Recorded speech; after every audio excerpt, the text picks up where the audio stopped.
You know that feeling? You're scrolling through the news, and it's just this storm of chaotic headlines. Economic stats over here, wild political soundbites over there, crazy stories about new technology. It feels completely random. But what if it's not? What if there's a pattern in all that chaos? What if it's all part of one single interconnected story? Well, that's what we're going to try to do here. We're going to make some sense of all the noise.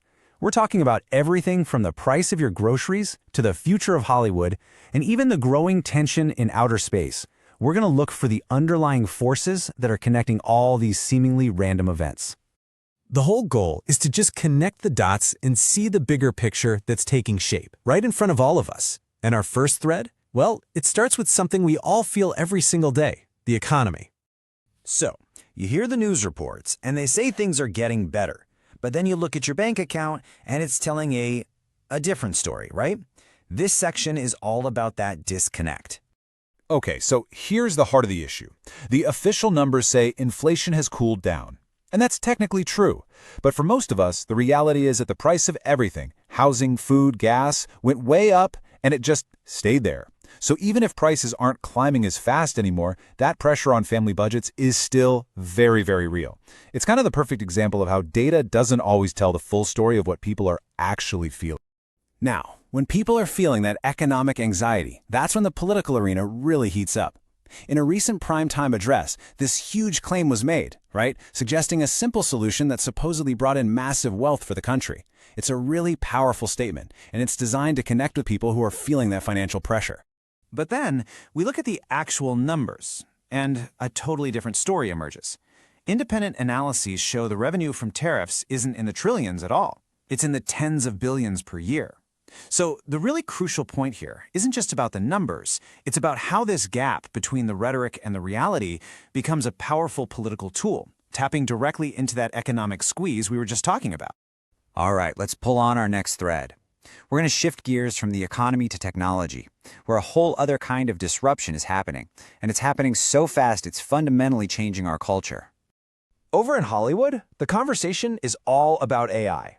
I mean, we're talking about generating completely virtual actors out of thin air, de-aging stars flawlessly, and creating what they call digital doubles. And look, this isn't science fiction anymore. This is technology that studios are actively exploring right now.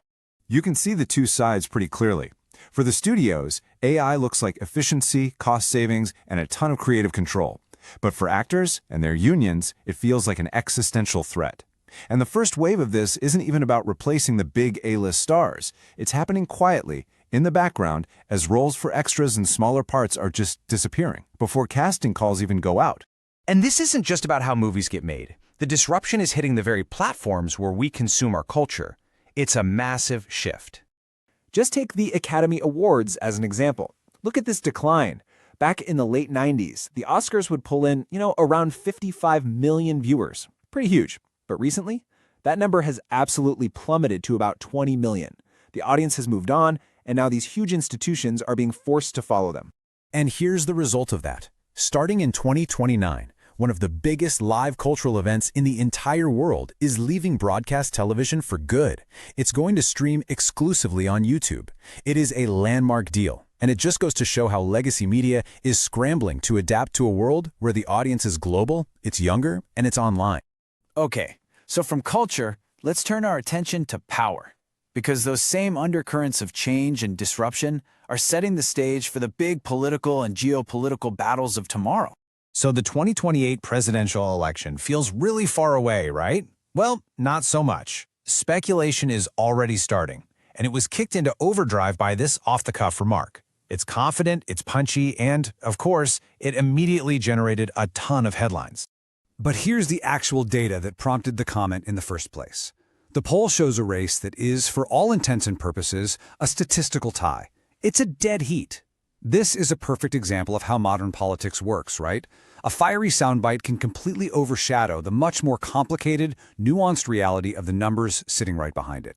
But while all eyes are on that kind of electoral drama, a much quieter but maybe even more significant policy shift is happening behind the scenes, inside the government. U.S. immigration services are stepping up their efforts to denaturalize people, which means stripping citizenship from some naturalized Americans.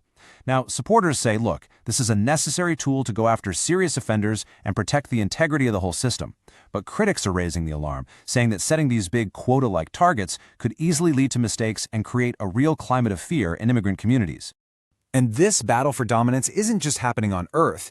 It extends way beyond our borders, all the way into orbit. Right now, high above us, US and Chinese satellites are reportedly engaging in what some are calling dogfighting maneuvers, shadowing each other's every move. It is a new, incredibly high-stakes frontier where the power struggle is totally silent, but one single miscalculation could have massive consequences for all of us down here. So, we've talked about the economy, we've talked about technology, and we've talked about politics.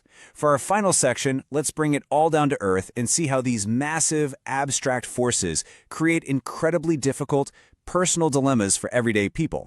This is the story of Jolene Van Alstyne. It's a really tough one. She has a rare disease that is treatable, but she says she just can't get the surgery she needs through the Canadian healthcare system. And because of that, she's actually been approved for medical assistance in dying. Not because her condition is terminal, but because she feels like the system has left her with absolutely no other option.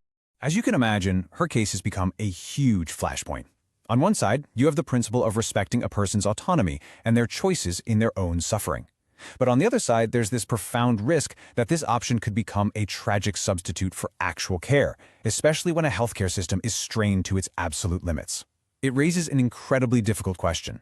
What does choice even mean when the options are so limited? And you can see other signs of this societal strain just about everywhere you look. The same economic pressures are fueling a rise in petty scams and creating this huge gap in something as simple as going out to eat. And at the same time, technology is amplifying these bizarre moments that force us all to question everything from privacy to public shaming. They're all symptoms of a society under immense pressure from the very forces we've been exploring. And that, right there, is how we connect the dots. That economic squeeze creates an opening for political rhetoric. The technological disruption completely rewrites the rules of our culture and our jobs. And all of these huge, large-scale pressures eventually filter down, creating these intense personal crises that challenge our deepest values. It's all one story. So I guess the final question is this. In a world where the official data tells one story, technology is pulling us into a completely uncertain future, and politics is amplifying all of our anxieties, how do we figure out what's real, what's just noise, and ultimately what truly matters? Thanks for watching.